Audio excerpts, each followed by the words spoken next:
In this example, we have x squared plus y squared plus 8x plus 7, which is equal to 0. So the first step in solving this example problem is we want to separate the x and y terms from the constants. So we'll go ahead and move over the 7 to the right-hand side. So we'll have x squared plus y squared plus 8x is equal to negative 7.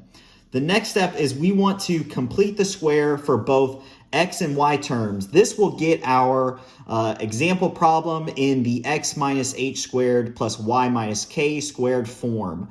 So in order to get it into this form, an easy way to do that is to complete the square. So you can see here, we are going through the completing the square process. So we have the x squared plus 8x term. We'll go ahead and complete the square. And then the y squared term is already in its most simplest form. So by completing the square of the x squared plus 8x term, we're going to do 8 divided by 2 squared, which will equal 4 squared, which will equal 16. And 16 will be what we add to both the left and right hand side. So you can see here, we've added it to the left side, and we've also added it to the right hand side.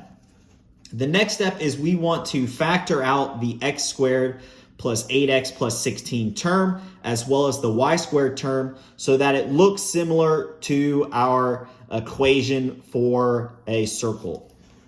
So you can see here we have that this x squared plus 8x plus 16 term will turn into 4x plus 4 multiplied by x plus 4.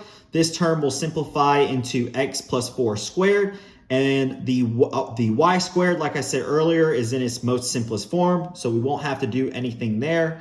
And we can simplify the minus 7 plus 16 to be 9.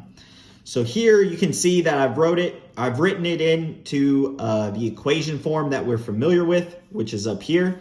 And then I've simplified it to where it's a little bit more obvious what our center HK is, as well as what our radius is. So you can see the left-hand side was manipulated a little bit, so that way it fits our equation. So we have x minus negative 4, all of that squared, plus y minus 0, all of that squared. This is the same as the y squared term here. I've just written it so that it's very obvious what the k term is for our center h comma k.